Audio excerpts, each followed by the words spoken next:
Mesdames, Messieurs, jeunes gens, chers frères spirites,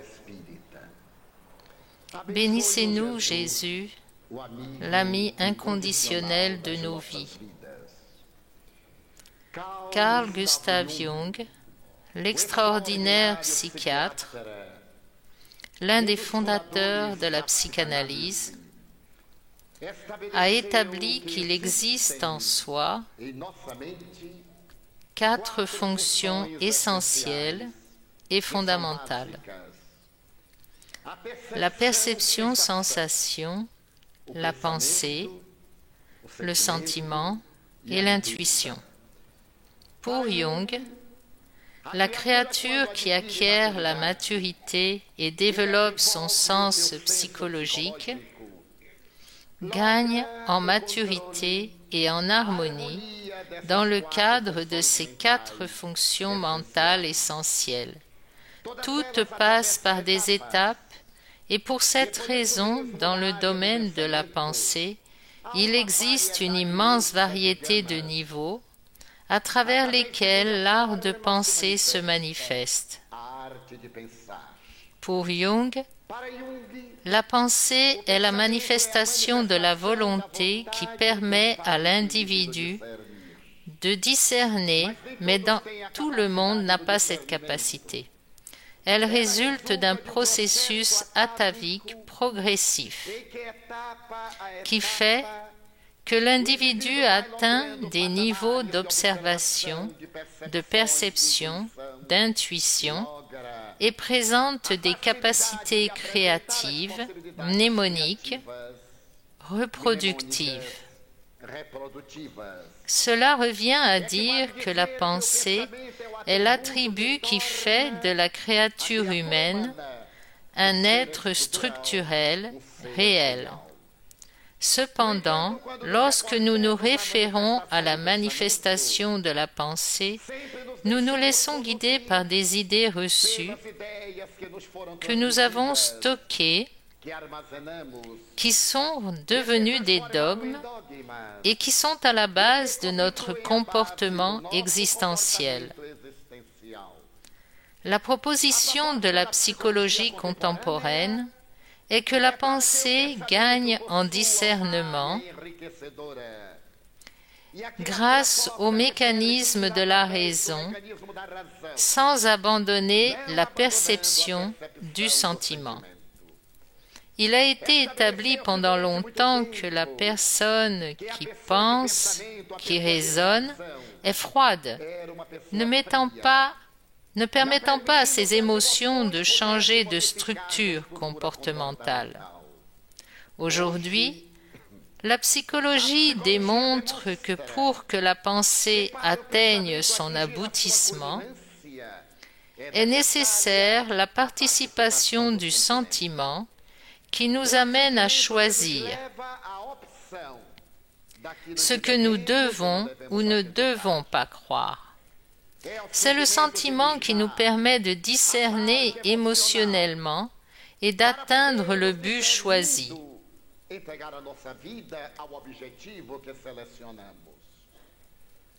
Mais en même temps, il faut que la pensée parvienne à un niveau supérieur et qu'au-delà de la logique du raisonnement linéaire, nous puissions aborder le domaine de l'intuition. Cette proposition jungienne se situe parfaitement dans le contexte de la pensée psychologique. Présentée par le professeur Mirai Lopes, examinant la pensée de la créature humaine. Il y a 50 ans, le psychologue espagnol a établi que parmi les différentes gradations de la pensée, nous trouverons 6 stades d'évolution caractérisant le processus de la créature humaine. Le premier d'entre eux est la pensée primitive. La créature est plus sensation que raison. Cette phase de la pensée primitive est de nature sensorielle. La créature palpe pour sentir. Elle a besoin du choc des sensations, de la relation des organes sensoriels. C'est cette période où l'individu, dans son parcours évolutif, abandonne le Pithecanthrope erectus pour devenir Homo sapiens. Durant cette période où il se met à discerner, il abandonne l'instinct, les manifestations d'automatisme quittant l'intimité de la caverne pour les palaphytes. Il pénètre la pensée de nature primitive. Il survit grâce à un besoin impérieux et instinctif de léguer à sa progéniture la réalité qui appartient aux générations futures. Ces instincts se manifestent dans le domaine de la reproduction, de la préservation de la vie et surtout dans la défense de ses droits. Plus tard, la Lex Romana a établi la nécessité de se respecter. Respecter les autres et le droit de propriété. L'homme primitif, dans l'intimité de la caverne, disputait déjà ces valeurs sans le réaliser rationnellement pour défendre sa progéniture, pour défendre instinctivement la grotte et sa vie. Sa pensée est désormais dirigée par la force des manifestations sensorielles. Et lorsqu'il s'aperçoit que la vie dans la caverne ne lui offre pas une défense globale, car il suffit que quelqu'un bloque la porte d'accès et il perd tous ses biens. Il part vivre sur des pilotis, dans l'intimité des lacs, des marécages, où ses horizons sont plus larges.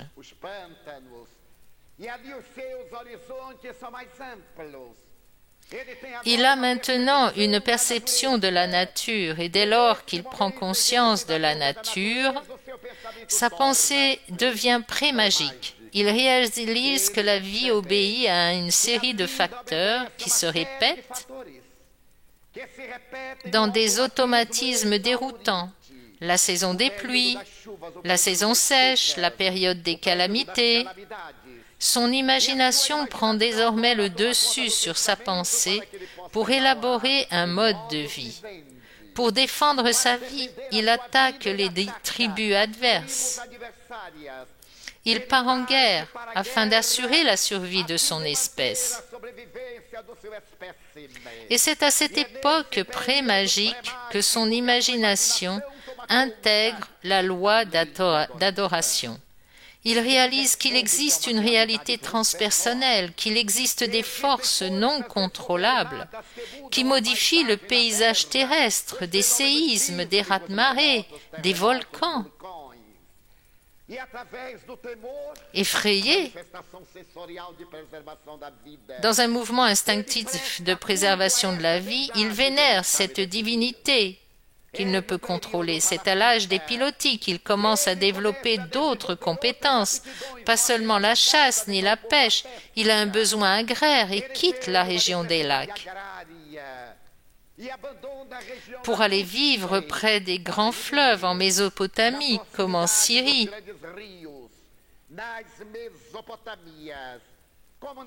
À Babylone, en Chaldée, ou plus tard en Égypte, en Chine, en Inde, au bord du Gange, du Yangtze, du Nil, où il trouve plus facilement des moyens de communication. Alors sa pensée passe par une troisième phase, la pensée magique. Chaque force incongrue de la nature lui envoie un message. C'est la période des dieux. Dans la première phase, il vénère la montagne, c'est la litholatrie. Puis il se consacre à l'adoration de la vie, manifestée par la forêt, c'est la phytolatrie. Mais quand son imagination déborde et décèle dans la mythologie la présence des dieux, sa pensée religieuse est polythéiste. Il cherche des représentations divines à travers le bœuf Apis, le dieu Anubis en Égypte, ou d'autres manifestations traduisant la vie animale pour démontrer que le processus d'évolution obéit à un va-et-vient dans la métempsychose et dans la réincarnation. La doctrine des réincarnations apparaît d'abord en Inde, à travers la communion de la créature avec les dieux. Et en arrivant en Égypte, elle se déploie en deux grandes factions, la doctrine ésotérique pour les initiés de l'intimité des temples, la doctrine exotérique pour les foules sauvages, dépourvues de pensée magique. Pour ceux qui sont au stade avancé de la pensée magique, chaque créature est le constructeur de sa propre réalité. Le bien qu'il fait, le mal qu'il pratique, il le fait à lui-même par des manifestations positives ou négatives. Il réalise que la réincarnation est toujours un voyage ascendant. Mais comme le peuple est encore dans la phase de la pensée pré-magique, la peur est nécessaire du fait de son incapacité à percevoir l'amour et il est établi que ceux qui ont eu une vie irrégulière sur Terre reviennent sur la planète dans la condition d'animaux. Et cette colocation rabaissante effraie les foules, même si la métempsychose n'est qu'une ruse.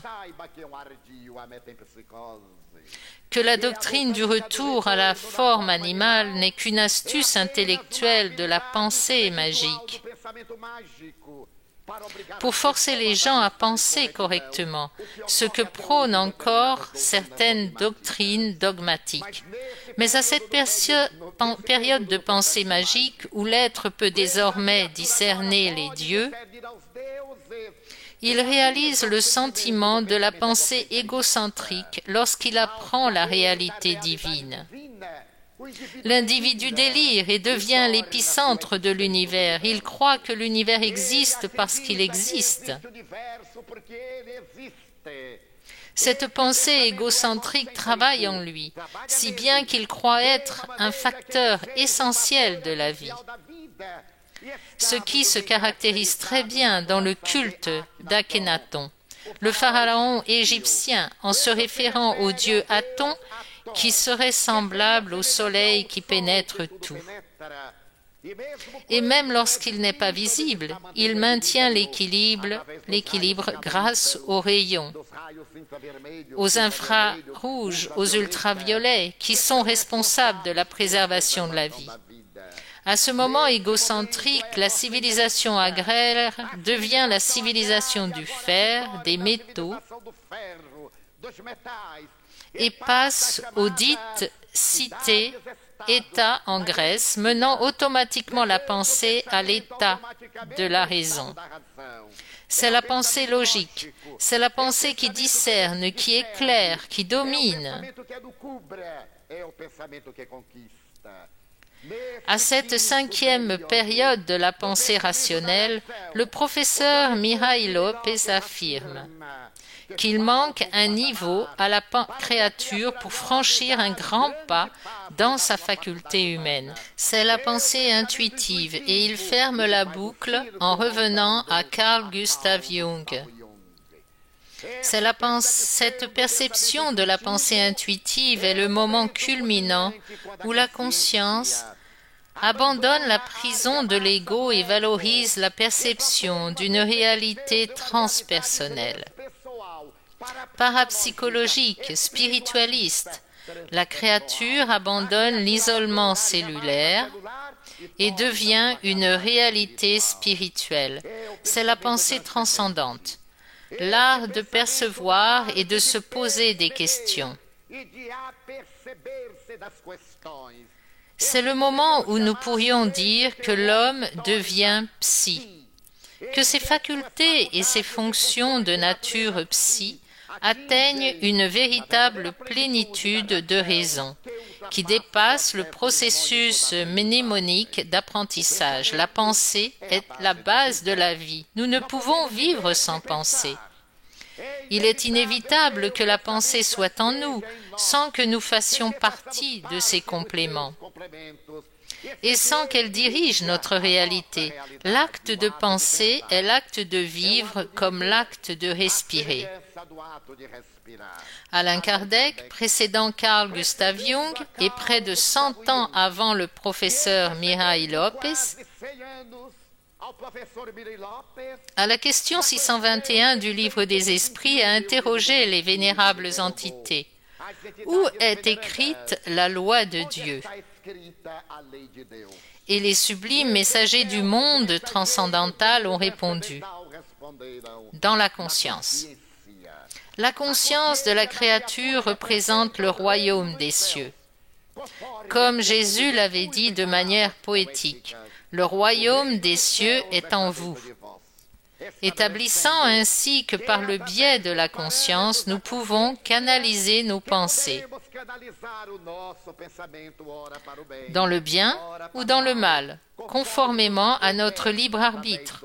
La voie que nous choisirons générera postérieurement notre bonheur ou notre malheur.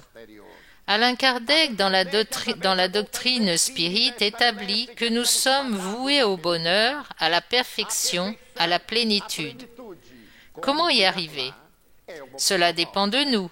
Ceux qui le veulent d'un seul coup diront « Dieu vient de passer », comme avec Mère Teresa de Calcutta ou François d'Assise, Albert Einstein ou Chico Xavier, l'abbé Pierre, ou avec les conquêtes d'œuvres admirables de la science comme celle de Pasteur, ou avec une modeste mère qui a appris à aimer. Mais ceux qui veulent retarder la marche passeront encore par les phases de la pensée optative, dans le pré-magique, le magique, l'égocentrique. Cette pensée égocentrique d'où découle l'égoïsme, et Allan Kardec a établi que l'égoïsme est la plus grande plaie de l'humanité. L'égoïsme suscite nos défections, nos droits, entre guillemets, nos valeurs, et les exigences nous poussent à un comportement irrégulier. C'est en pensant à cela que Jésus a appréhendé la nécessité de révéler la vérité par étapes. Dans une belle page intitulée « La vie de Jésus », Plinio Salgado a l'occasion de dire que la vérité ne peut être abordée que graduellement et sans présumer de la conquête de la pensée. Il suit les différentes étapes de l'évolution de la pensée. La vérité est comme une liqueur, à forte dose, elle enivre. C'est un tonique qui stimule, mais qui engourdit aussi.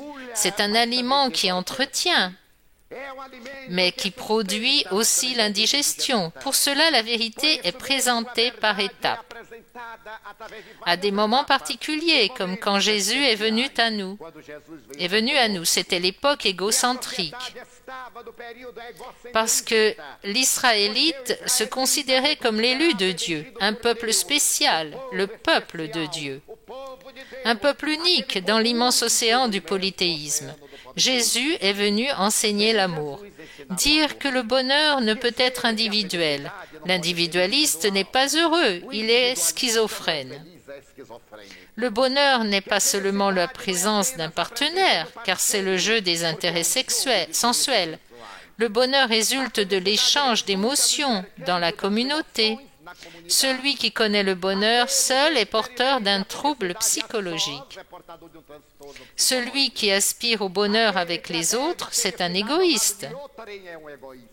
Le vrai bonheur est cette conquête sociale quand mes devoirs côtoient mes droits et mes programmes sont réalisés au profit de la communauté et qui reviennent à moi. Dans une belle page de psychologie transactionnelle, Carl Johnson présente à la société contemporaine cette proposition de bonheur. Tu vas bien, donc je vais bien. Si je vais bien et que tu ne vas pas bien, alors je ne peux pas aller bien. Mon bonheur dépend de ton sourire. et une thérapie par le rire sera plus tard suggérée pour que les créatures abandonnent cet égocentrisme, cet égoïsme et commencent à présenter une société heureuse où coexister. Le docteur Laïl Ribeiro, dans une belle page de neurolinguistique, fait la proposition suivante. Si vous ne croyez pas au pouvoir du sourire, entrez désinvolte dans une salle où l'on vous attend. Les gens vous regarderont avec surprise. Mais si vous voulez désarmer ceux qui vous attendent avec anxiété ou antipathie, entrez en souriant.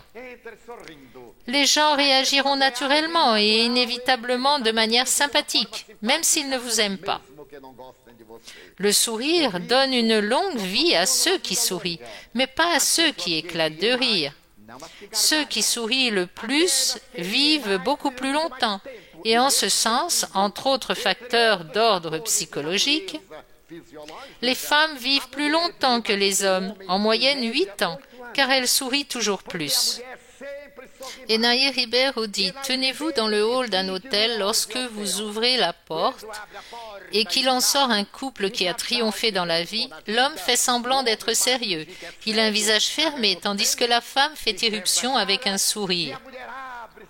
Et naturellement, elle ressemble à un soleil qui enchante tout le monde. Cet homme mourra avant elle, car il ingère des toxines qui le perturbent. Plus tard, la science a découvert que dans les neurones du cerveau, lorsque nous sourions, nous éliminons une enzyme qui a la capacité de modifier notre paysage émotionnel et qui s'introduit dans notre système circulatoire en nous apportant la tranquillité. Alors, souriez, mais pas comme les artistes de télévision. Une petite fille a demandé un jour à sa mère, « Maman, pourquoi tu ris tant à la télé et à la maison tu es toujours ronchon ?» Et la mère a répondu, « Parce qu'à la télévision on me paie. »« Oh maman, tu veux gagner combien pour sourire aussi à la maison ?» Il faut que nous ayons en nous un soleil intérieur, et cette conquête du soleil intérieur passe par une réflexion logique, en découvrant le but de notre existence. Pourquoi nous sommes ici? Combien traversent les différentes périodes de la vie sans savoir ce qu'ils sont venus faire? Ils se laissent entraîner par le courant, ils vivent invariablement de mauvaise humeur. La mauvaise humeur est un état dégénératif. Il y a environ 5 ans, j'ai donné une conférence dans un hôtel de New York, Doral Inn, à Manhattan. C'était en juillet et à New York, en juillet, il fait terriblement chaud, même si Bahia jouit d'un climat tropical. À mon arrivée à l'hôtel, un peu avant la conférence, je suis allée aux toilettes pour me rafraîchir le visage et diminuer la transpiration. En entrant dans les toilettes, je me suis courbée au-dessus du lavabo pour me faire des massages et pouvoir donner la conférence. Alors je me suis rendu compte que quelqu'un me regardait d'un air hostile. C'était une onde mentale perturbatrice. J'ai regardé dans le miroir et j'ai vu quelqu'un derrière moi, appuyé à un balai, l'air furibond.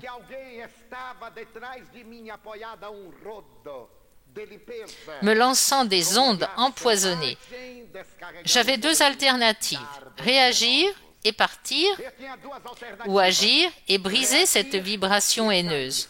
Je me suis retournée brusquement, j'ai regardé le garçon de couleur et je lui ai dit que je ne parle pas anglais, juste quelques mots pour accomplir ma tâche.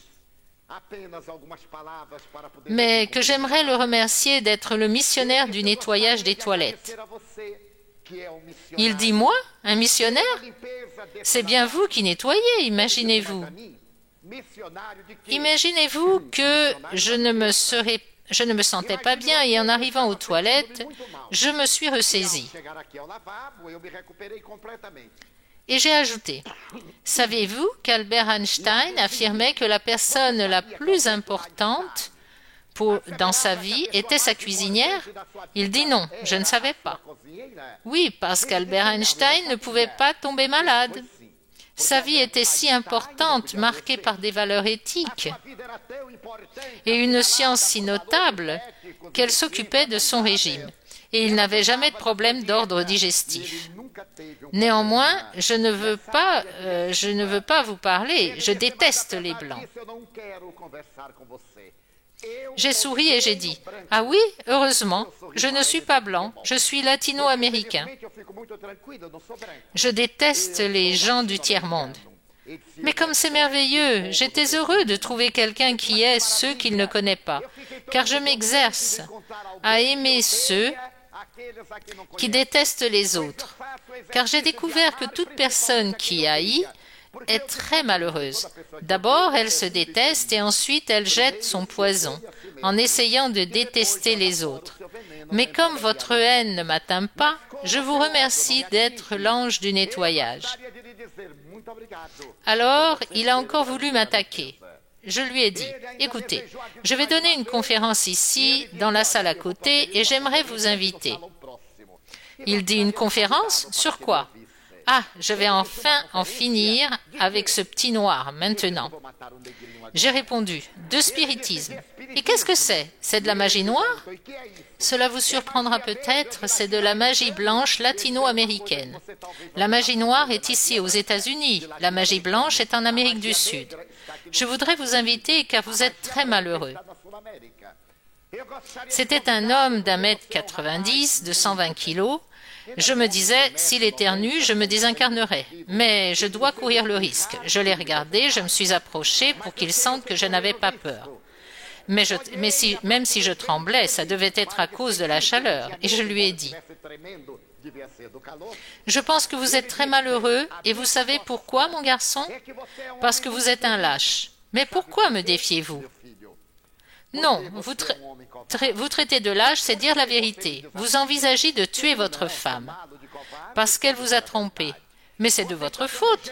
Vous défendez les femmes? Absolument pas. Je ne connais pas votre femme, je vous connais vous, et je sais que vous êtes un lâche. Car chaque fois qu'une femme commet un adultère, un lâche se cache derrière elle. Elle ne commet pas l'adultère seule, elle a toujours un partenaire. Mais c'était un de mes amis. Comme vous avez de bons amis, cela démontre que vous n'avez aucun sens de l'observation. Mais elle m'a fait ça à moi. Et vous, combien de fois l'avez-vous fait avec elle? Mais je suis un homme. Mais la différence est anatomique. La seule différence entre les hommes et les femmes est d'ordre anatomique. Maintenant, si vous aviez 4 pattes et qu'elle en avait 2, la différence serait très grande. Mais en matière d'anatomie, mon fils, pourquoi la trahissez-vous? Parce que tous les hommes, certains, ne généralisez jamais. Toute généralisation est un acte de revanche sociale qui ne correspond pas à la réalité. La pauvre a commencé à se sentir mal aimée. Et comme elle se sentait mal aimée, elle a cherché quelqu'un pour l'aimer. Mais je l'aimais. Je ne lui disais pas, mais elle le savait. Elle avait oublié. L'amour est un médicament qu'il faut toujours prendre. Il ne suffit pas de le dire quand vous sortez avec quelqu'un que vous l'aimez. Il faut le dire tous les jours, je t'aime. Et si vous ne l'aimez plus, continuez de le dire. Ça reviendra, c'est une question d'habitude. Depuis combien d'années n'avez-vous pas invité votre femme à dîner? Savez-vous combien coûte un dîner à New York? Je ne vous ai pas dit de l'emmener au restaurant. J'ai suggéré de l'inviter à dîner, d'acheter un hot-dog et vous asseoir sur le banc d'un jardin pour le dîner. Sortir pour dîner, parce que les femmes aiment sortir pour dîner. Je ne sais pas pourquoi, mais toutes aiment ça. Les femmes adorent rendre les autres jalouses. Et quand elle rentre, elle dit à sa voisine, « Tu sais, mon chéri m'a invité à dîner. » Et l'autre qui n'a pas cette chance est malheureuse. Il dit, mais ça ne justifie pas son comportement. Bien sûr que si. Depuis combien d'années ne lui avez-vous pas dit que vous l'aimiez? Mais monsieur, je n'étais pas obligée. Et pourquoi le dire à celle que vous n'aimez pas? Alors que vous n'aviez pas le courage de le dire à celle que vous aimez. Il baissa les yeux. Alors, appelez-la et excusez-vous. Mais elle m'a trompé. Pas du tout. Elle a pris quelqu'un en pensant à vous, pour entendre ce que vous aviez omis de lui dire. Depuis combien d'années êtes-vous mariés? Depuis 15 ans. Alors c'est naturel. Elle veut entendre ces mots d'amour plus jamais entendus. À votre retour, vous étiez toujours de mauvaise humeur à vous plaindre. Les hommes pensent qu'être macho, c'est arriver chez soi de manière agressive. Et la femme, pour montrer qu'elle est libérée, rentre chez elle avec des manières vulgaires. Ça ne fait pas un mariage, ça fait une arène où deux êtres se font la guerre. Allez au téléphone, appelez-la et excusez-vous parce que vous l'aimez. Vous voulez la tuer et vous avez été agressif avec moi parce que vous l'aimez. Si vous ne l'aimiez pas, vous seriez indifférent, car la pire forme d'amour est l'indifférence. Quand on est indifférent, l'amour est mort. Quand on déteste, l'amour est malade. Il faut soigner l'amour. Allez-y et après votre travail, venez écouter ma conférence. Bien sûr, je suis partie avant qu'il ne réagisse, avant qu'il ne réfléchisse. J'ai fait la conférence grâce à un interprète et au beau milieu, il est entré, mais sans uniforme. Il m'a regardé, m'a fait signe comme pour dire que tout allait bien.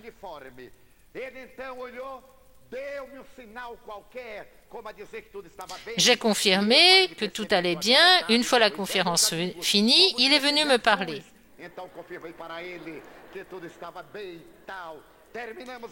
C'est comment déjà votre nom? Divaldo. Monsieur Divaldo. Je lui ai parlé. Elle m'a dit qu'elle faisait ça pour me narguer, pour montrer qu'elle aussi pouvait trouver quelqu'un. Vous savez comment c'est? Moi non. Ne me mêlez pas à cette histoire. Vous aviez tort et elle aussi. Je sais juste parler et savoir parler n'est pas fait pour gérer des conflits, mais pour résoudre des problèmes. Bon, maintenant, j'ai un problème. Nous allons nous voir ce soir. Qu'est-ce que je lui dis? Dites presque rien. Juste, je suis désolée. Recommençons tout. Après tout, on est sur terre pour s'ajuster, pas pour se déséquilibrer. Mais ne pensez-vous pas que je devrais lui demander pourquoi elle a fait ça? Vous pouvez, mais elle dira qu'elle ne sait pas. Elle n'a fait qu'utiliser un autre corps. En pensant à vous, c'est tout. Voyez comme elle vous aime. Mais Monsieur Divaldo, elle m'a trompé. Et vous n'épouseriez pas une femme qui a eu plusieurs expériences? Si.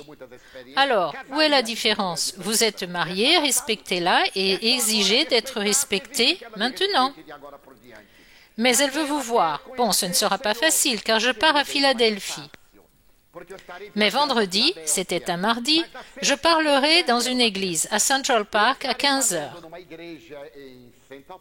Mais vous ne comprendrez rien, la conférence sera en espagnol pour des latino-américains. Je pourrais l'y amener et vous lui direz ce que vous m'avez dit? Non, à elle, je lui dirai autre chose, c'est un autre être, une autre émotion. Vous pourrez lui demander de m'aimer, mais elle vous aime. Chaque fois qu'on réagit, c'est parce qu'on aime.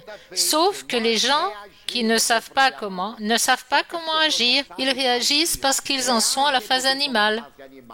Comme les chiens, si on leur marche sur la patte, ils mordent, car ils ne savent pas parler. Et souvent, les gens font la même chose parce qu'ils ne savent pas parler. Ils en sont à la phase canine et ils réagissent. Alors, je vais l'amener. Je pourrais vous parler? Oui, j'arrive 1 heure avant et je pars le dernier. Le vendredi à 15h10, j'étais à l'église unitarienne. Soudain, j'ai levé les yeux et j'ai vu un couple afro-américain. Une belle femme, bien habillée, portant un chapeau à large bord. C'était l'été, elle défilait comme un mannequin. Et lui, le noir du Bronx, en pantalon blanc, en veste rouge, un chapeau jaune et des lunettes. Je me suis dit, mon Dieu, aie pitié de moi. Ils se sont avancés et se sont assis. J'ai continué la conférence. Une fois terminée, ils sont venus. Elle m'a pris dans ses bras et m'a dit « Je peux vous appeler tonton? Comme vous voulez, même grand-père, ma fille. » Elle m'a étreint et m'a dit à l'oreille, « Merci de m'avoir rendu l'homme que j'aime. » Je lui ai dit, « Mais attention, ne repartez pas pour l'hallucination qui est à la mode. La trahison est pire pour le traître, ma fille. » Nous avons parlé et je lui ai demandé, « Avez-vous un peu compris la conférence? » « Non, monsieur, pas un mot. » « Mais j'ai capté tout ce que vous avez dit. Vous avez parlé d'amour, vous avez parlé de l'art de vouloir le bien, vous avez parlé de solidarité, n'est-ce pas? J'ai entendu les mots et je les ai sentis. Parfois, je fermais les yeux et quelque chose me pénétrait. Alors, je lui tenais la main et disais doucement, « Je t'aime. » Et qu'a-t-il répondu? Rien. Tel un idiot, il ne répond jamais rien. Je l'ai regardé. Mon fils, il faut dire MeToo, moi aussi. Et quand vous êtes en colère, dites aussi MeToo. Il faut vivre. Qui épouserait un mur? La société est faite de murs. Soyez des ponts. Avez-vous noté combien on aime être endurci? Quelqu'un demande, pouvez-vous? Non. Mais pouvez-vous recevoir de l'argent? Ah oui, de l'argent, je peux.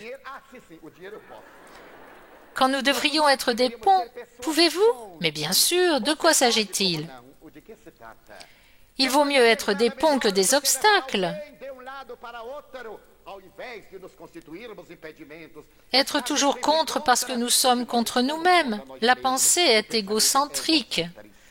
Nous seuls valons la peine en ce monde. Les autres sont des objets. C'est ce que le psychologue Rolomé appelle des personnes jetables. N'est-ce pas ainsi que fonctionne la société? Je t'aime tant que tu es utile. Après, tu es jetable. Je passerai à un autre.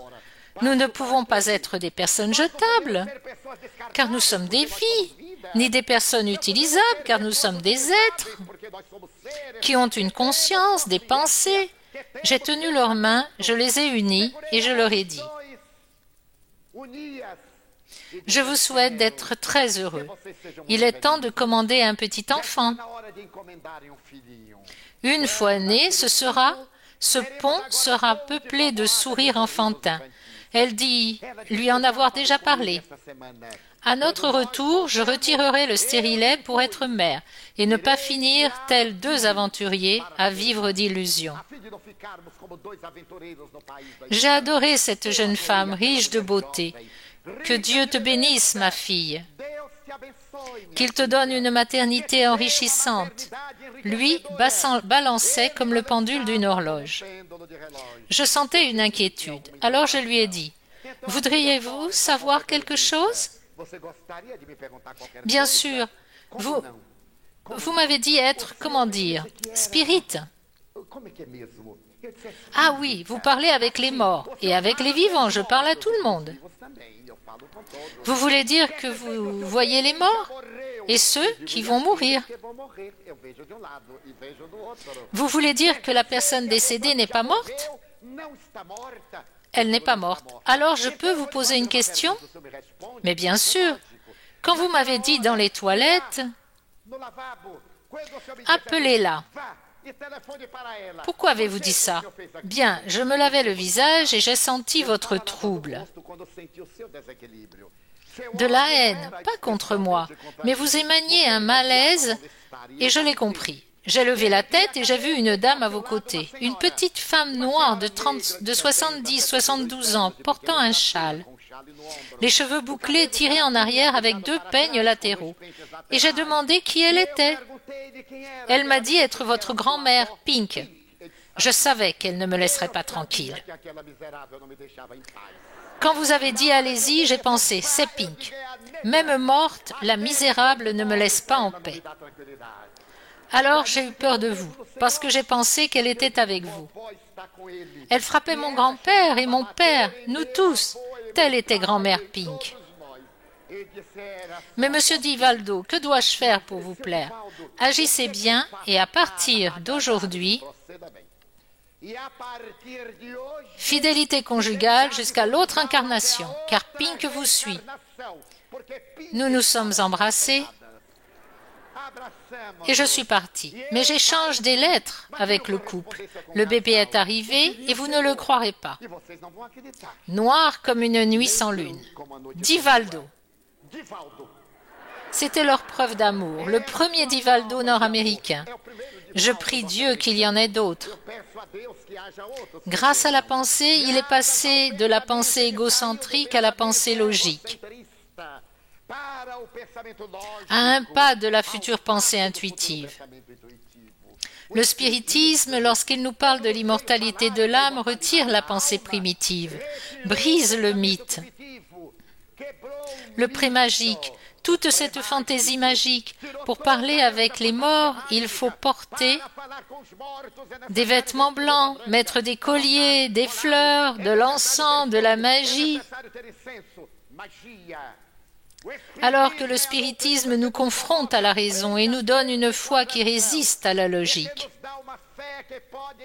À toutes les époques de l'humanité, comme l'a défini Allan Kardec en d'autres termes.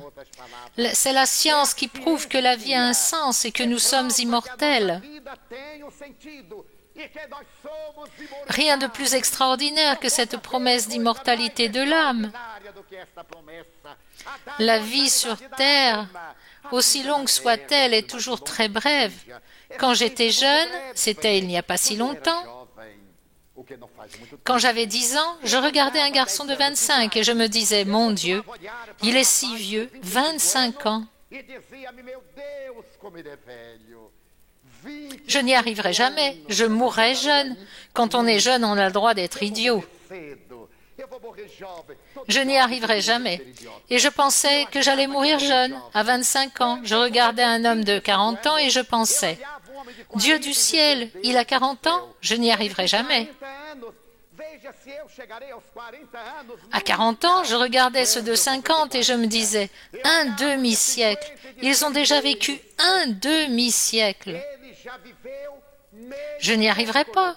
À 50 ans, en voyant de 60, je pensais, mon Dieu, on dirait des momies. Ils ont trop vécu, ils peuvent mourir. À 60 ans, je regardais ceux de 70 et je disais, salut boy, comment vas-tu petit? Quand j'ai eu, je ne dirai pas combien, je vois ceux de 80 et je dis, salut mon grand, comment vas-tu? Comme la vie passe vite. Et en regardant en arrière, je réalise que ce n'est pas la vie qui est passée, c'est moi qui ai traversé la vie. Parce que notre existence, comme disait Virgile, est temporaire. Homère, faisant une analyse de la créature humaine dans l'Odyssée, dit qu'Ulysse était envié par les dieux d'être mortel, alors que les dieux étaient immortels. La vie n'avait aucun sens, n'avait pas de but. Il vivait pour l'éternité, alors les dieux étaient fatigués et disaient, toi tu es heureux, car tu mourras. Et plus tard, dans un bel ouvrage, Les merveilleux voyages de Gulliver, l'auteur raconte qu'un jour, il arriva dans un pays où tous les 100 ans, une génération vivait éternellement. Par curiosité, il voulut voir où étaient les immortels physiques. Quand il ouvrit la première porte, il eut un choc. Ces gens avaient 3000 ans, 800 ans, 500 ans, transformés en masse de matière, sans étincelle dans les yeux, sans cheveux, sans forme, végétant là. Il remercia Dieu du bonheur de mourir. Rien n'est plus étonnant que d'abandonner le corps, nous ayant offert l'opportunité de conquérir la vie. Le spiritisme est venu accomplir le plus grand exploit de l'histoire humaine. Il a tué la mort. Nul ne meurt, c'est la pensée logique qui nous le dit, car il révèle par le phénomène médiumnique que les morts reviennent pour nous parler. Ceux qui nous ont précédés dans le grand voyage reviennent sur l'avant-scène terrestre et nous démontrent leur individualité, leur personnalité, leur conscience. Ils racontent leurs expériences Il donne des signes de vie, nous encourage à endurer les vicissitudes jusqu'à l'heure où nous nous libérerons aussi, pour retourner dans le monde spirituel où nous voudrons un jour revenir à la réincarnation, pour réparer nos erreurs. Cette science éprouvée a une philosophie comportementale admirable, nous offrant une vision psychologique de la vie. Et le plus fascinant, c'est que la psychologie en arrive aux mêmes conclusions que le spiritisme de nos jours, en nous présentant une vision optimiste, disant que ça vaut la peine d'avoir vécu, mais surtout que ça vaut la peine d'aimer. Les religions du passé disaient qu'il fallait aimer Dieu et haïr le monde. À ce jour, je me demande où ils ont trouvé cette folie. Comment peut-on aimer en haïssant? Le mot haïr est préféré en araméen. Le mot utilisé par Jésus pour ceux qui doivent aimer moins leurs parents pour le suivre, le préférer à eux. Abandonner les intérêts immédiats pour des valeurs plus importantes. Le spiritisme a pris cet aspect pessimiste du christianisme et proposé une attitude optimiste. Il faut être heureux ici sur terre. La plupart des doctrines disent qu'il faut souffrir, pleurer, se désespérer ici pour être heureux après la mort.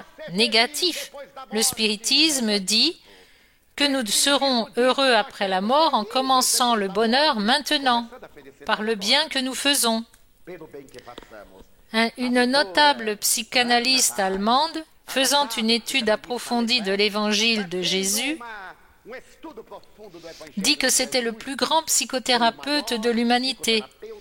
Il regardait la créature en profondeur, arrachait les conflits qui s'y trouvaient, extirpait le cancer de l'égoïsme pour une vie de libération. Recherchez le royaume de Dieu et le reste vous sera donné. Dès ce que vous avez, les bibelots, les choses, défaites-vous des choses, trouvez-vous intérieurement, réalisez-vous par l'amour. Et la docteure Louise Hay, cette femme qui écrit des ouvrages et les vend en millions d'exemplaires, propose de se trouver intérieurement, comme la doctrine spirit. Si vous voulez le bonheur, c'est facile. Premièrement, ne vous plaignez pas. Deuxièmement, aimez-vous. Troisièmement, valorisez-vous. Découvrez vos valeurs. Estimez-vous. Ayez de l'estime pour vous. L'éducation reçue est déficiente. Très tôt, nos parents commencent à aimer l'un et à mépriser l'autre, à louer l'un et à rabaisser l'autre. Le docteur Laïr Ribeiro, permettez-moi de le citer à nouveau, faisant une analyse de la neurolinguistique, dit que l'éducation est frustrante. Un enfant jusqu'à 4 ans reçoit en moyenne 100 000 négatives. Avez-vous remarqué qu'on dit toujours « ne fais pas ci », ne fais pas cela, ne bois pas ceci, ne bois pas cela. Non, non, non. Et quand on dit non, il faut dire 7 oui pour atténuer l'impact négatif. Nous sommes donc une société frustrée, pessimiste, car on nous a tout interdit dès l'enfance. Quand on atteint l'âge dit de raison, on ne se libère pas, on réagit. Nous attaquons donc la société par la drogue, la dépendance, le sexe. Des comportements pour nous venger de ces noms que nous avons reçus. Une pédagogue m'a demandé comment faire. Supprimer le mot non. Ah, mais l'enfant boira de l'eau n'importe quand. Laissez-le boire de l'eau après. Mais l'enfant est têtu. Mon fils, je t'ai déjà dit de faire autrement. Éliminez le non. Oh, mais c'est du travail. Éduquer donne du travail, car cela crée des habitudes pour toute une vie. Si nous créons de mauvaises habitudes, alors la rééducation est plus compliquée. La doctrine spirit a retiré ce Dieu redouté du pré-magique, l'idée que nous devions le craindre, et nous a donné un Dieu aimant. Sa philosophie, basée sur la réincarnation, est faite de solidarité, de tendresse et essentiellement de fraternité pour nous sortir de cet état pessimiste. Alors, on disait qu'il ne faut pas se plaindre, il faut valoriser la lutte, la douleur, les problèmes, qui sont des accidents de parcours évolutifs. Toute personne qui avance passe naturellement par des accidents. J'ai entendu Chico Xavier raconter un fait très curieux. Une fois, des pessimistes venus le voir dire qu'il était vaniteux et qu'il allait tomber de haut. Il répondit que non. Mais ils lui dirent « Tu as changé, tu es fier, Chico, tu vas déchanter. » Je ne tomberai pas de haut. Tu vois, c'est la preuve de ta vanité. Et pourquoi ne tomberas-tu pas? Parce que je ne me suis jamais levé, j'ai toujours été allongé, je n'ai jamais pu me lever. Donc, je ne tomberai pas. Voyez donc la vision optimiste de la vie de cet homme qui n'avait pas peur de tomber. Il n'avait pas peur de se relever. Il agissait avant de s'élever. Telle est la proposition de l'estime de soi. Ainsi, les psychologues transpersonnels modernes, examinant la pensée de l'immortalité de l'âme, font la proposition suivante. Et deuxième, maintenant que vous avez éliminé la plainte, car la plainte nous affaiblit, avez-vous noté combien nous nous plaignons? Nous nous maudissons, nous râlons, même si nous avons tout ce que nous voulons. S'il pleut, quelle vie misérable! S'il fait beau et chaud, comme la chaleur est insupportable. Si la température baisse brusquement, c'est une tragédie, nul ne supporte de vivre ainsi. On peut dire, mais quelle merveille cette chaleur, l'hiver a été si froid. Quand l'hiver arrive, quel froid merveilleux, la chaleur de l'été sera très forte.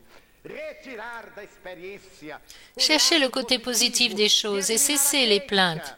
Un jour, quelqu'un a dit à Léon Tolstoï, « Je suis si malheureux, pouvez-vous m'aider? Je n'ai pas d'argent, je suis pauvre, je suis malheureux. » Tolstoï, regardant l'homme, dit, « Eh bien, j'achète votre bras droit et je le paie 5000 roubles. Je le ferai arracher en échange de 5000 roubles. »« Mais monsieur, 5000 roubles, mon bras droit ?»« Bon, alors 20 000 pour les deux. À ma datcha, je peux les faire arracher pour 20 000 roubles. »« Mais monsieur, que faire de 20 000 roubles sans main ni bras? »« Alors, je vous amputerai les jambes pour 50 000. » Il réfléchit et dit, « Je serai un homme tronc.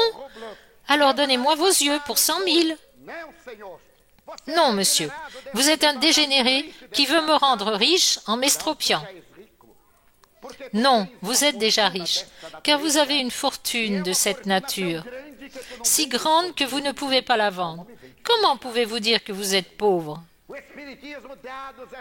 Le spiritisme nous donne cette vision de la beauté et nous aide à valoriser tant de choses admirables en notre possession. Quand j'étais fonctionnaire et que je travaillais, car à l'époque les fonctionnaires travaillaient, j'avais une collègue d'une très grande laideur. Elle était si laide que j'étais son amie par charité.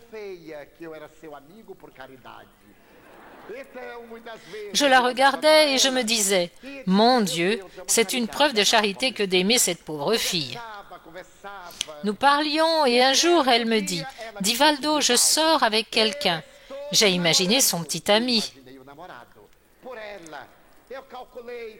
Je me demandais à quoi devait ressembler le garçon que Dieu avait mis sur son chemin. Une semaine ou deux plus tard, j'étais à l'accueil car je travaillais à la sécurité sociale. Quand un jeune arriva, style artiste un peu vieillot, de la brillantine dans les cheveux, ce truc horrible. Il s'approcha et dit vouloir parler à mademoiselle une telle. Quand on disait encore mademoiselle, voyez combien d'années ça fait. Je l'appelais. On te demande à l'accueil. Souriante, elle entra, le visage illuminé, parut plus jolie. Elle lui donna un baiser, il fit de même, il devait être son frère, bien sûr, c'était une exception. Divaldo, je veux te présenter mon copain. Je n'y croyais pas. Eh bien, ravi de vous connaître. Ça doit être par compassion, le pauvre. Bon, il est parti et elle me demanda. « Il t'a plu ?»« Oh oui, c'est un garçon présentable. Tu sais qu'il sait que tu es pauvre, car il peut se tromper. Oui, il sait que je suis fonctionnaire, il sait tout. Oh, Dieu merci. » Mais je me demandais où était la magie. Ma fille, es-tu spirit par hasard? Non, non. As-tu été quelque part pour être aidée? Non, non. Mais tu y es arrivé. Eh bien, dit Valdo, j'ai découvert que j'ai quelque chose de merveilleux en moi. Je sais que je suis laide, mais non. J'ai un miroir, je sais que je suis moche. Mais j'ai quelque chose de charmant. Tu dois te demander pourquoi il m'apprécie tant. J'ai une arme. Sais-tu laquelle? Je vais te le dire. C'est ma voix. J'ai découvert que ma voix est merveilleuse. Quand je veux conquérir quelqu'un, je souris et je parle sur un ton harmonieux. La personne est ravie et c'est comme ça que je fais. J'étais dans le bus, ce garçon m'a demandé la permission de passer. Bien sûr, monsieur. Il s'est arrêté, m'a regardé et j'ai dit « Vous pouvez passer, je suis à votre service. Puis-je vous accompagner jusqu'à chez vous ?» Non, ne vous donnez pas cette peine. Oh, mais j'insiste. Je devais lui parler. Plus je parlais, plus j'arrivais à le captiver. Il a sauté du bus, m'a accompagné et a demandé à revenir le soir. Quelle belle époque, n'est-ce pas? Il a demandé à revenir le soir.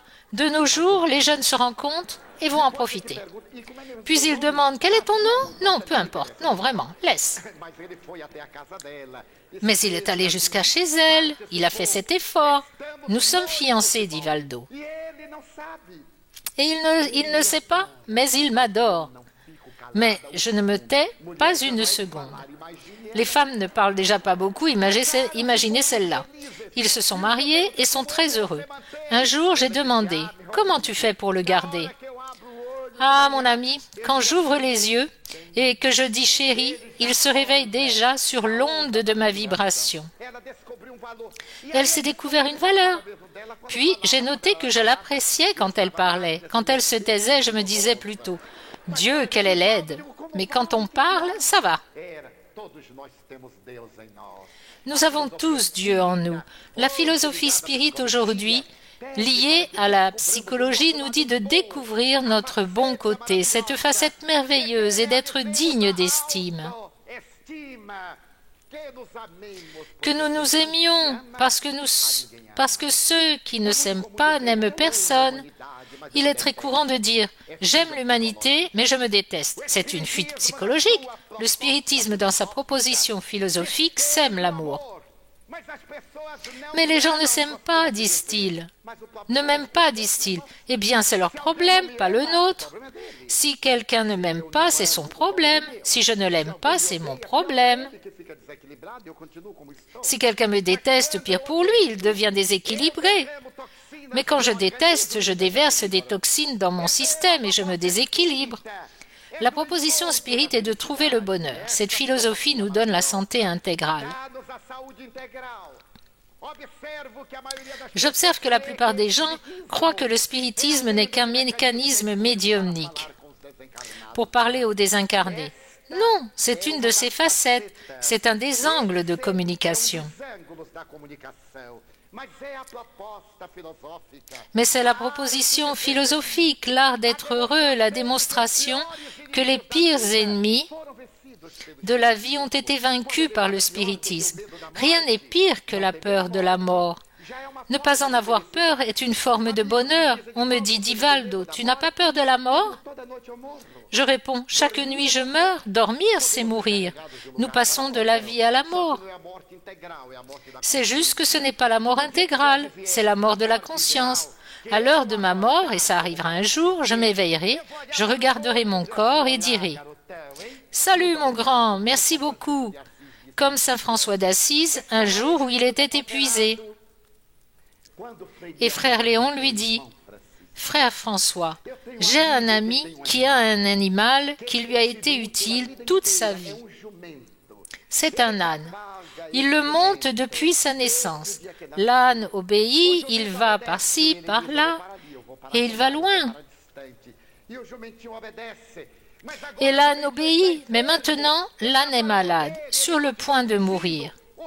Et il continue d'exiger de lui. Que dois-je dire à mon ami frère François? Oh, dis-lui qu'il est impitoyable. Il doit être reconnaissant envers son petit âne. Mais cet ami, c'est toi? Ce corps est le tien? Tu ne vois donc pas qu'il est en train de mourir, qu'il est épuisé? Pourquoi exiger qu'il se comporte de telle ou telle manière? Où est ton amour, mon père François? Et pour la première fois, le soleil d'Assise le réalisa. Il regarda son corps fragile, caressa sa chair endolorie et dit doucement « Pardonne-moi, doux petit âne, d'avoir été si impitoyable sans m'en rendre compte.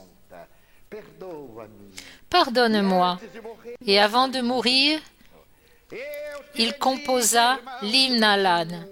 « Je te bénis, petite âme, de m'avoir porté de lieu en lieu. »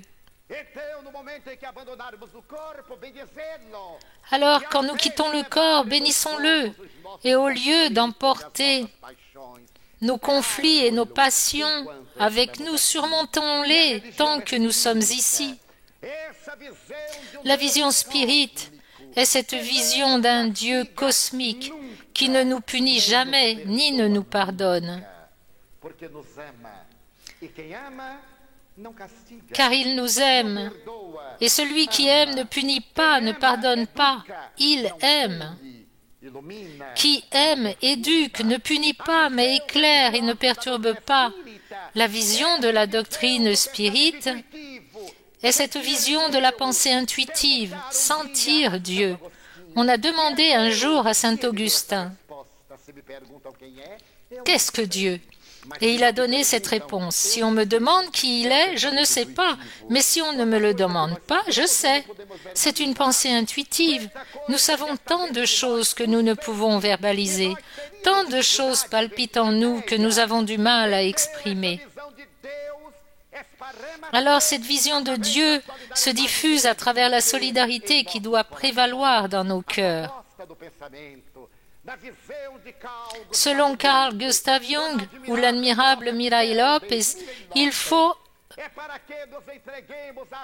de nous consacrer à la conquête de nos valeurs éthiques et profiter de l'occasion qui nous est donnée de nous aimer vraiment, pour aimer les autres. Probablement, certains diront que la thèse est fausse. Il nous recommande d'être égoïstes. Pas du tout. Celui qui s'aime n'est pas égoïste. L'égoïste est celui qui accumule des choses pour lui. Ceux qui s'aiment s'illuminent. Et ceux qui s'illuminent deviennent une étoile dans la nuit noire, répandant la lumière. Celui qui s'aime s'améliore. Et comme le dit la vieille tradition philosophique, quand quelqu'un s'élève, l'humanité s'élève avec lui. Celui qui s'aime répand l'espoir, contribue au progrès. Il sait qu'il ne peut pas se permettre le luxe d'offenser, car il s'aime. Il sait qu'il ne doit pas cesser d'avancer, parce qu'il s'aime. Il sait que sa vie est aussi importante que celle des autres. Ainsi, la pensée intuitive fait de nous une partie vivante de l'organisme universel et nous donne une vision sans dimension de la vie. Un échange s'établit dans ce domaine de la pensée intuitive avec des êtres spirituels qui ne nous laissent jamais seuls. Ils restent en contact, nous encouragent lors des nuits difficiles, nous élèvent aux heures de témoignage. Pour conclure, il y a de nombreuses années, lisant l'article d'un journal à Salvador, il racontait qu'un homme s'était jeté sur les rails d'un train, un ouvrier. Il avait laissé 10 enfants orphelins et une modeste épouse devenue veuve. Ne pouvant plus supporter la vie, il s'était jeté sur la voie ferrée. Son crâne et une partie du corps avaient été fracassés. Cela m'avait vraiment ému. Le journaliste donnait des détails qui m'avaient choqué. J'ai décidé de prier pour cet inconnu. J'ai noté le nom dans un petit carnet que j'ai en cas d'urgence, car j'ai des cas urgents, des priorités, des cas habituels et le répertoire téléphonique pour tous les cas.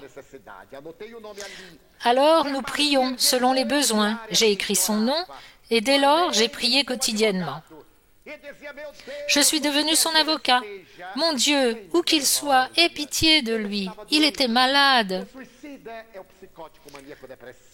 Le suicidaire est un psychotique maniaco-dépressif. Il ne voulait pas désobéir aux lois. Et j'intervenais, je parlais à Dieu et je justifiais son acte. Je demandais sa grâce. Les années ont passé. L'intensité des prières a diminué. Environ 10 ans plus tard, je me dis, je vais en mettre un autre à sa place. Au bout de 10 ans, si ça ne s'est pas amélioré, alors il n'y a plus rien à faire. J'en ai mis un autre et je l'ai oublié. À une période, j'ai traversé une grande épreuve, comme tout le monde. Après de longues journées et des mois d'angoisse et de douleurs silencieuses, j'étais à mon balcon, à côté de mon bureau, à regarder mon amour platonique qui est une étoile. Chaque jour, je la regarde, je prie Dieu et je vais me coucher. Je suis très fidèle.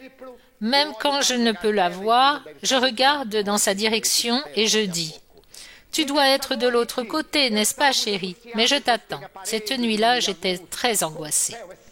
Appuyée contre le mur, j'ai baissé la lumière et avec le magnifique ciel étoilé et mon épouse spirituelle, j'ai dialogué. J'ai parlé et j'ai été émue aux larmes. J'étais malheureux pour la première fois, unique et dernière fois de ma vie. Mon Dieu, mais pourquoi cela m'arrive-t-il? Je sais que par la réincarnation, il ne nous arrive que ce qu'il doit nous arriver. J'avais une dette envers la loi. Il me fallait payer. Donne-moi des forces. Quand j'ai dit « donne-moi des forces », j'ai senti que tous ces mois m'avaient épuisé. Puis les larmes ont rempli mes yeux. J'étais émue et je me suis mis à pleurer. Alors que je pleurais, j'ai vu un esprit entrer. Il s'est approché de moi jusqu'à 2 mètres et m'a demandé à distance « Que se passe-t-il » ? Je pleure, moi aussi j'ai le droit de pleurer. Bien sûr, j'aimerais juste savoir pourquoi. Eh bien, mon frère, je ne sais pas non plus. Je suis très malheureux et j'aimerais être seul. Veuillez me laisser, s'il vous plaît. J'ai aussi le droit de passer une journée seule. Mais non, je suis votre frère. Mais je ne vous connais pas. Comment cela? Je suis un tel, le suicidé. J'étais surpris. Je viens vous dire quelque chose et vous devez m'écouter. Je ne peux décrire la tragédie de mon suicide. J'étais un modeste ouvrier, arrivé de la terre. La douleur atroce m'a rendu fou et pendant une éternité, j'ai entendu siffler le train. Cet œil de lumière avançait, passait sur ma tête, m'écrasait, me déchiquetait. J'en devenais fou de douleur, mais je n'étais pas mort. Quand soudain il revenait, le bruit horrible des rails, cet œil terrible et la machine passant sur moi. Je ne peux décrire le malheur de l'enfer. C'est pire que ne le pense notre imagination. Si les créatures savaient ce qu'est le suicide, je ne pourrais jamais décrire ce que j'ai vécu. Et un jour, je ne sais quand, car je n'ai aucune idée du temps, j'ai entendu une voix dire « Mon Dieu, aie pitié de lui !» Comme dans un éclair, mon angoisse était passée. Pendant une seconde, et le train est revenu. Depuis cette nuit, par moments, dans mes ténèbres, il me semble entendre quelqu'un dire « Ayez pitié de lui, ayez pitié de lui !» jusqu'au jour où j'ai eu l'impression de quitter la voie ferrée, et le train est passé. Et il ne m'a pas mis en pièces. J'ai eu l'impression que ma tête était défoncée. Alors je me suis demandé ce qui s'était passé. Qu'est-ce que j'avais fait? Mon corps était là à se décomposer, mais je vivais. Comme fou, j'ai couru à en perdre connaissance. Et cette voix qui demandait, que j'entendais, « Seigneur, il ne le pensait pas, aie pitié de lui, Seigneur. » Alors, je me suis calmée, la douleur a disparu, j'ai commencé à me reprendre, jusqu'à ce que je réalise que je m'étais suicidée. Mais ça ne m'avait pas tuée. Jusqu'au jour où cette voix qui priait m'a attirée, et je t'ai vu là, priant Dieu pour moi. Qui est cet homme? Est-il mort? Est-ce un ange gardien? Pourquoi prie-t-il pour moi?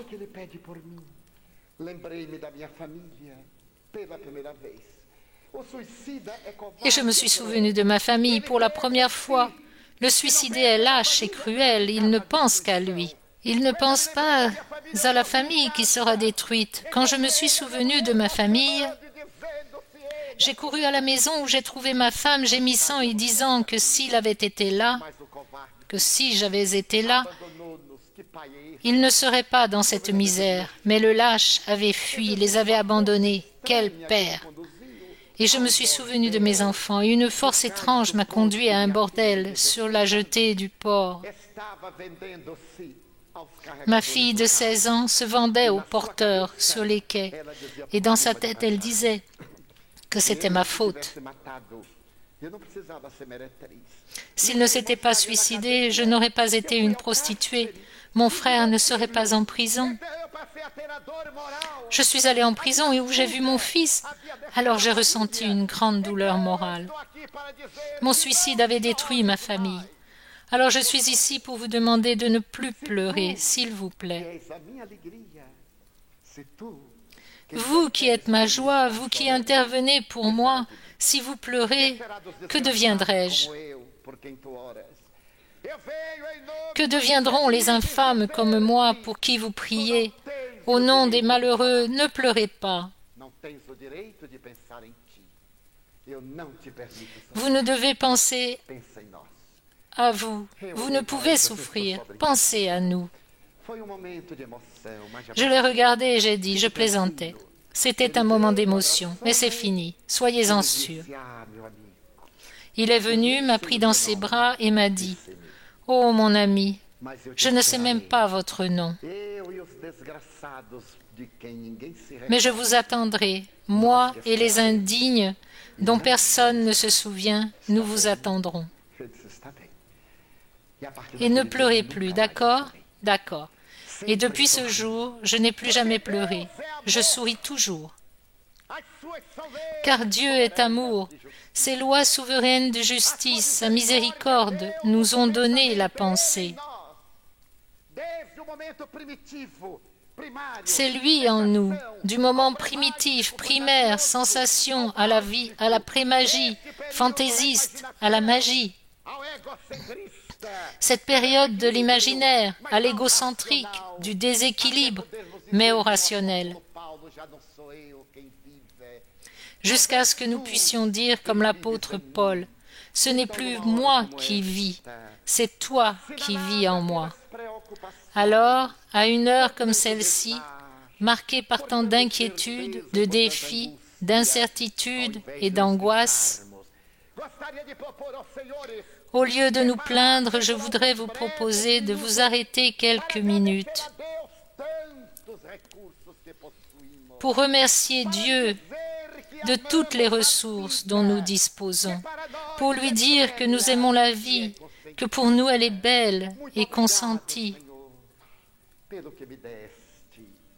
Merci beaucoup, Seigneur, pour ce que tu m'as donné. Merci beaucoup pour l'air, pour le pain, pour la paix. Merci beaucoup pour la beauté que mes yeux voient sur l'autel de la nature. Des yeux qui regardent le ciel,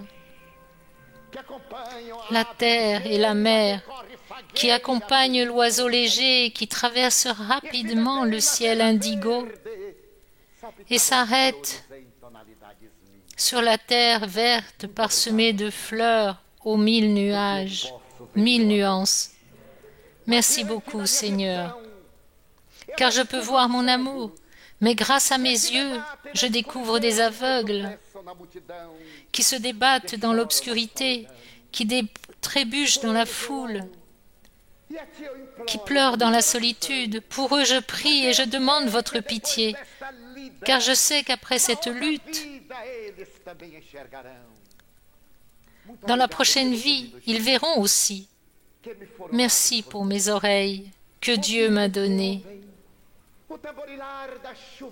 Des oreilles qui entendent le tambourinement de la pluie sur le cabanon, la mélodie du vent dans les branches de saule et les larmes que versent les yeux du monde entier.